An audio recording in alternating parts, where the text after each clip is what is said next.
Hey gang, Volty here. Today I'm going to be bringing you the Fight Night Road Map for 2025.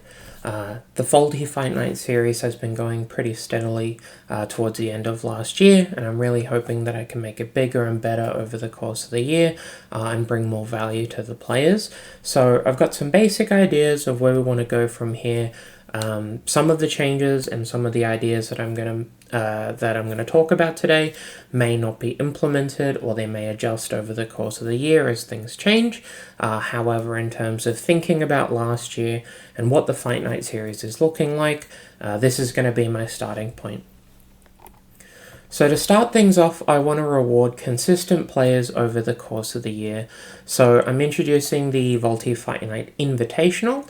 I'm hoping to hold it in early 2026, either January or February, maybe March, and we're going to grab the best players across all of 2025 and have them play in a 16-player invitational for the maximum bragging rights of the year of 2025. There's obviously going to be quite a lot of prize support around that event, and I'll be saving up during the year to get a better idea of what that looks like. But the invitational is going to be the core aspect of where we go over the course of the 2025 period in ways that we encourage players to play more events and make sure that consistent players are rewarded. So we're going to have a seasonal leaderboard. Each 3 months will be considered a season, so January, February, and March, and then April, May, and June. Those will be 2 separate seasons. There's going to be seasonal points that you earn during those months, and the seasonal points leader will receive a small cash prize to reward them for their performance over the course of that 3 months. The top 3 performers for the season are going to be qualifying for the Invitational, and that gives us 12 of our 16 slots already. If someone is the top performer in January and the top performer in the first season and the second performer in the second season, it'll just roll down to 4th, and so we'll go across the seasons and we'll pick up as many consistent players as possible to fill out those first 12 slots. We'll then have an annual leaderboard. I'll try to have an annual points reward as well, so whoever earns the most points over the course of the entire year will receive some form of prize as well. And the top 3 performers out of the annual leaderboard who didn't qualify via an individual seasonal performance will also qualify for the Invitational. So if you keep coming 4th across the seasons and you keep getting pipped, don't worry, most likely the seasonal leaders will have their invites roll down across the annual leaderboard, and so at the very least, if you can't make every single event, but you make as many as you can over the year, and you do reasonably well, you can still qualify for that event. So this is the top 3 performers from the annual leaderboard, and then 3 from each of the seasons, which adds up to 15, which leads us to our last chance qualifier. I'm going to run some form of LCQ event, and the last invitational slot will be the winner of that event.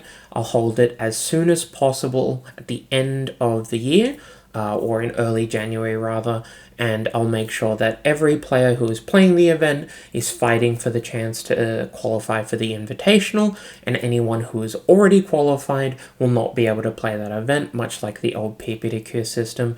And I think this will be an exciting event that will build up and lead into the Invitational event, and we'll give everyone a chance of spiking one event in case they haven't been able to qualify, and give them a chance at it. So in terms of the roadmap and in terms of the Volty Fight Night series, my primary goal is to grow the community, and so a big part of that is going to be increasing the event frequency. So the next events that are coming up will be on a Friday and a Sunday of a weekend, and I'm going to try to do that as often as I can, just so we have more events at different times that people can play. On top of that, I'm going to be offering a diverse range of event types and stakes.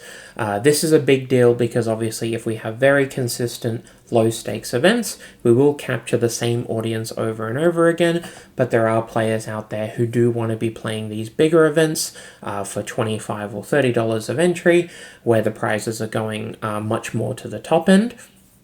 One of the bigger things as well, or one of the bigger changes, is making sure that because we have quite a few international players who enjoy playing in the Fight Night series, I would like to have as many events as possible across the different timings. So Friday night, Saturday morning, Sunday morning, Saturday night. I'll try to mix it up and make sure that, anyone who has a strange work schedule or who's overseas is able to play as many events as they would like.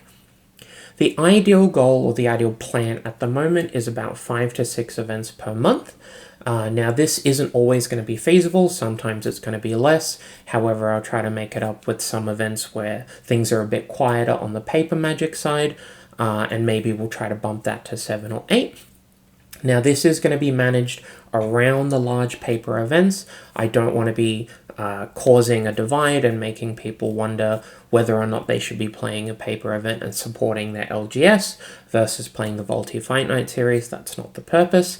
But the goal is that if you want to play Highlander, you should be able to access the format, and hopefully this means that people can play as regularly or as infrequently as they want.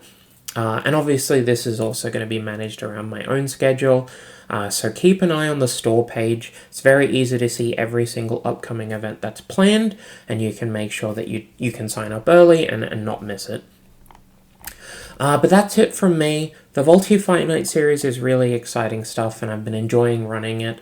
Obviously, moving into the coverage space is something that I'm interested in doing, and I do believe I provide quite a lot of value to the community in that regard. So I'm hoping that having more Highlander events at different stakes that are available to everyone will be able to provide us with a bit more content, a bit more insight into how the metagame and the format is evolving, while at the same time bringing you that quality analysis to improve your own games as well. But otherwise, that's it from me, and we'll see you all in 2025.